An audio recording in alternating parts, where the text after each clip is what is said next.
बिस्मिल्लाहिर्रहमानिर्रहीम, अस्सलाम वालेकुम। मैं हूं मखदूम शहाबुद्दीन। 6 जुलाई 2025 एतवार का दिन।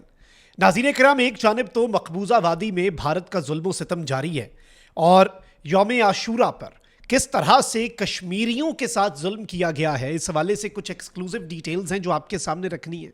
इसके साथ ही साथ मकबूजा कश्मीर में कुछ एनकाउंटर्स हो रहे हैं। मकबूजा कश्मीर में इस वक्त यूं लग रहा है कि शायद महाज जो है वो खोलने की तैयारी भी है और जो ग्राउंड्स हैं वो बनाए जा रहे हैं पाकिस्तान के साथ दोबारा से कशीदगी के। इस हवाले से कुछ एक्सक्लूसिव डिटेल्स हैं। इसके साथ ही साथ भारत जो है उसे एक धचका पहुंचा है। भारत को धचका पहुंचा है रूस से, जो भारत का एक बड़ा पुराना इत्तेहादी रहा है और डिफेंस के मामलात के अंदर भी इंडिया जो है वो रशिया पर बहुत ज़्यादा रिलाई करता है, चाहे वो एयर डिफेंस सिस्टम हो, चाहे वो तैयारे हों और दीगर चीज़ें हों।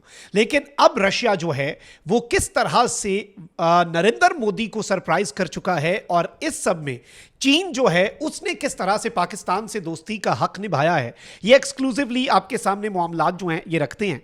सबसे पहले तो नाज़रीन इकराम, मैं आपको ये बता दूं कि इस वक्त मकबूजा जम्मू और कश्मीर के अंदर जो आर्टिकल 370 को एब्रोगेट किया गया उसके बाद भी, और खैर उससे पहले भी, मकबूजा कश्मीर जो है Indian illegally occupied Jammu and Kashmir, वो दुनिया का सबसे बड़ा ओपन एयर प्रिजन है।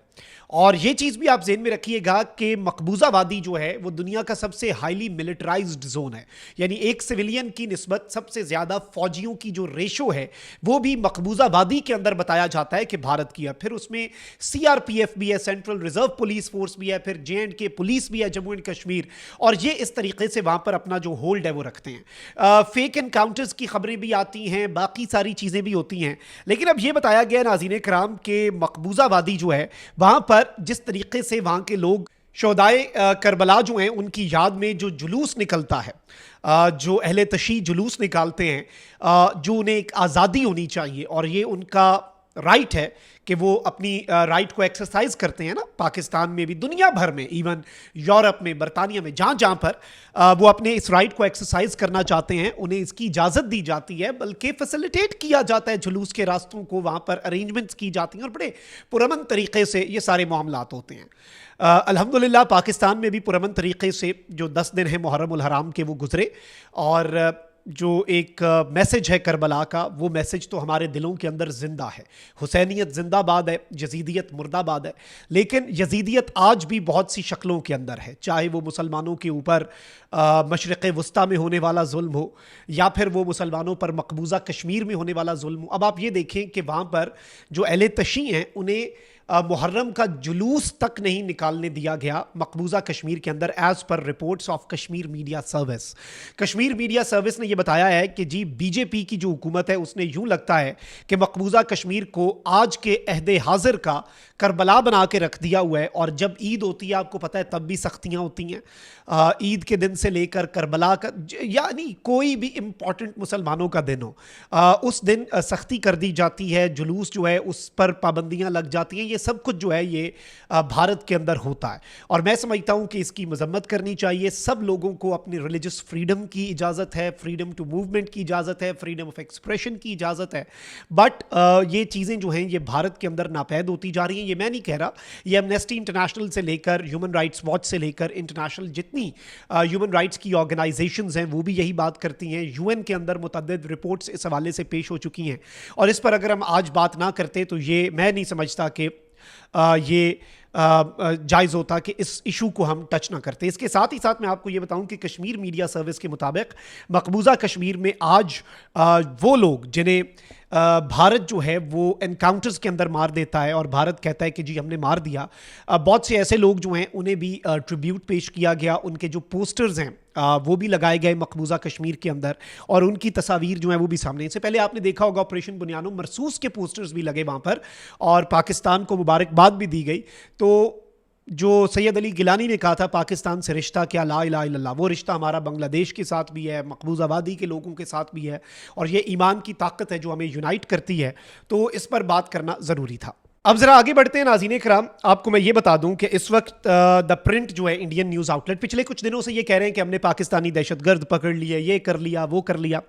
अब ये कहते हैं terrorist hideout busted in Jammu and Kashmir स्पूंच, यानी दहशतगर्दों का एक हाइड आउट जो है, छुपने की जगह, ठिकाना जो है, खुफिया ठिकाना, वो पकड़ा गया है मकबूजा वादी के पूंछ सेक्टर में। Joint operation leads to recovery of grenades and ammo, यानी एक ज्वाइंट ऑपरेशन किया गया है और वहां से ग्रेनेड्स भी पकड़े गए हैं, एम्यूनेशन यानी कि असला भी पकड़ा गया है। और इसके अलावा ANI जो इंडिया की न्यूज़ एजेंसी है वो भी कहती है कि terrorist hideout busted in Poonch, grenades, ammunition recovered in joint operation. और सिक्योरिटी फोर्सेज ने 6 जुलाई को ये ज्वाइंट ऑपरेशन किया। इससे पहले इन्होंने कहा कि जी एक हमने पाकिस्तानी दहशतगर्दों का गाइड पकड़ लिया है। इस तरह की बातें जो हैं वो इनकी तरफ से बैक टू बैक आती रहती हैं और इस तरह के जितने इंसिडेंट्स होते हैं उनमें ये बगैर किसी सबूत के, बगैर किसी बात के पाकिस्तान के ऊपर एलिगेशंस लगाते हैं। मैं समझता हूं कि इसमें इन्हें रिस्पॉन्सिबल रिपोर्टिंग की इंडियन मीडिया को जरूरत है, बट चूंकि मोदी का जो गोदी मीडिया है वो हर तरह से वन साइडेड कवरेज करता है और ये प्रीटेक्स्ट जो है, हम इस चीज़ को बड़ा क्लोजली देख रहे हैं कि इन्होंने एक बुनियाद बनानी है फॉल्स फ्लैग करके पाकिस्तान के साथ सीज फायर तोड़ने के लिए, क्योंकि पॉलिटिक्स बचानी है नरेंद्र मोदी ने और बीजेपी ने। बीजेपी की भी कश्ती डूब रही है और बीजेपी के अंदर इंटरनल पॉलिटिक्स में योगी आदित्यनाथ मोदी को रिप्लेस करने के लिए गालिबन पर तोल रहा है। वहां से जो रिपोर्ट्स आ रही हैं, कांग्रेस ने टफ टाइम दिया हुआ है, जो नरेंद्र सरेंडर का नारा है और जो सीज फायर हुआ और जिस तरह से भारत को शिकस्त हुई उस पर भारत के अंदर बातें हो रही हैं, तो वो इस चीज़ से, इस खफगी को मिटाने के लिए दोबारा से कुछ कर सकता है। तो इसलिए इस मामले पर हमें नजर रखनी पड़ती है और मकबूजा कश्मीर के अंदर होने वाली हैपनिंग्स जो हैं उन्हें समझना पड़ता है।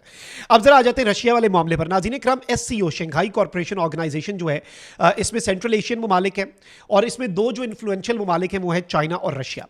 अब चाइना हमेशा से पाकिस्तान के करीब रहा है और रशिया इंडिया के बहुत करीब रहा है। पाकिस्तान के साथ हमारी रशिया के साथ माजी में सर्द महरी रही है, तकरीबन 3-4 साल पहले तो बहुत ज़्यादा सर्द महरी चलती थी।